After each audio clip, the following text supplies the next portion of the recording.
Park disease by The Simpsons. They predicted that a disease will spread in 2025 through water. It all begins on a hot day when families visit Springfield's biggest water park. Kids notice their skin feels itchy after swimming, and people develop red spots after playing in the water. The pool feels strangely warm with tiny bubbles, and everyone who swims feels extremely tired, including the lifeguards. The disease spreads fast, with wet swimsuits carrying it home.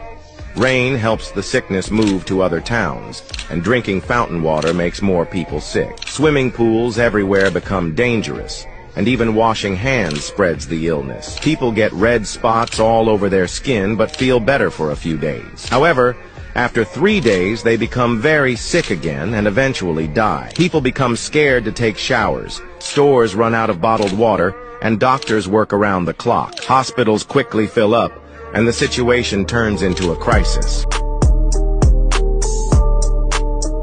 You say Canada must remain sovereign, but ask yourself, has it ever truly been? This is a nation born of deals, not defiance. Granted dominion, not declared freedom. Its birth certificate was signed in London, not Ottawa, and its constitution not fully repatriated until 1982. Even then, some provinces never signed it. Newfoundland didn't even join until the mid-20th century. Quebec nearly left twice. This isn't a land forged in rebellion. It's a patchwork stitched together by negotiation and kept quiet by convenience. So when you say we'll never be the 51st state, I ask, what does sovereignty really mean? When you can't leave, when decisions are made in Ottawa and London before they reach your doorstep, when entire provinces feel voiceless in their own union. Want proof?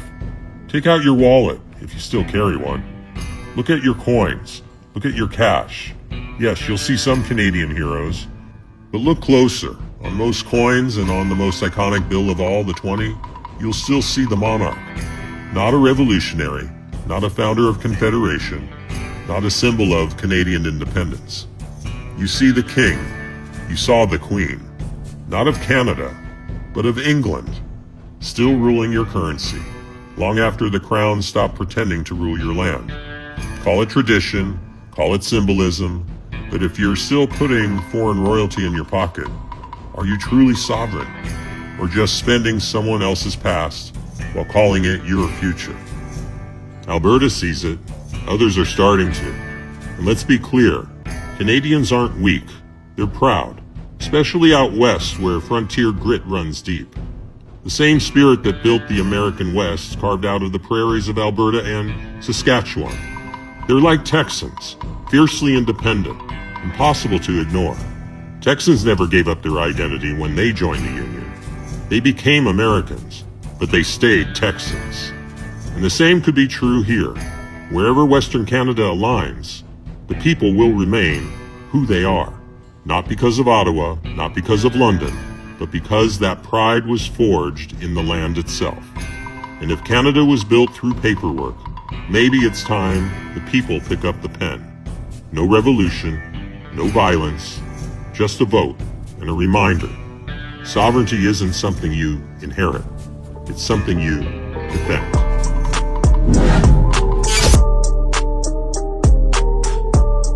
War has been declared against you, your family, your child, your mother.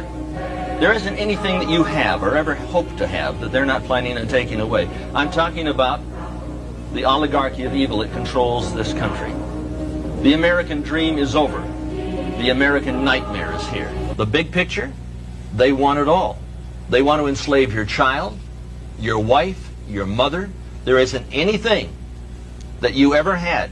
There isn't anything that you own. There isn't any right that you possess that they're not planning on taking away. Sheeple. Your sheeple. And your children are going to be slaughtered if you go along with the program. It's time to wake the town and tell the sheeple. We're being led like sheep to the slaughter. What is the purpose? A new world order. The United States of America is controlled by this evilarchy. They control the money system. They control the State Department. They control the presidency. On the backside of the dollar bill, you'll find the Illuminati pyramid. Annuit Septus. Novus Ordo Seclorum. If you look very closely, you will see an owl. So they have a plan to give us a new age world global occultic religion. They're going to have been deceived so greatly that they'll actually think it's something good. In fact, the whole New Age movement, the New World Order crowd is telling people that the 666 mark of the beast is the most elite thing that could ever happen to them. No cash. Cashless society. It's ready to go. Disease could be created. In essence, this is what he was saying. We have new strains of virtually everything that's drug resistant or drug. Well, I'm not worried about the old diseases. I'm worried about the ones that they create to bring down the population of the world. They simply want to exterminate them, but that they consider them to be useless eaters. Words are very important to the Illuminati. These things are manufactured purposely for a purpose. And so I'm saying that there is something organized and directed, and it's here in this country. Future shocker biochip. And this is what Anthony showed you earlier, a biochip. That's an injectable computer chip, an economic mark in the back of our right hands or in our foreheads. You've got a choice. You can join in this fight, or you can die as a slave. Caught my eye as I was looking through a Washington street map. I found this around the Congress building. This Congress building in the middle. And just by drawing in red pen on the roads within the Congress building complex, very obviously an owl appears. You can also see an owl on the dollar bill if you can magnify it enough. It has to be magnified very, very intensely, and then you see the owl in one of the corners.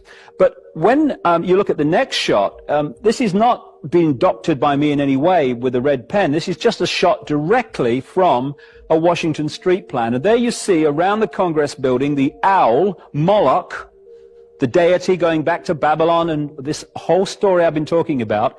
And he's actually sitting on top of a pyramid and all-seeing owl, just like the pyramid and all-seeing eye. Because the owl and the eye symbolize the same thing, this force which controls the world through these bloodlines. So what they do with the pentagram, which is why it's become a satanic symbol, is to turn it upside down, so it's pointing down, reverse symbolism. It's the same with the dove, Semiramis. To the general population, the dove equals peace, love, and all this stuff. Reverse symbolism, the dove equals death and destruction.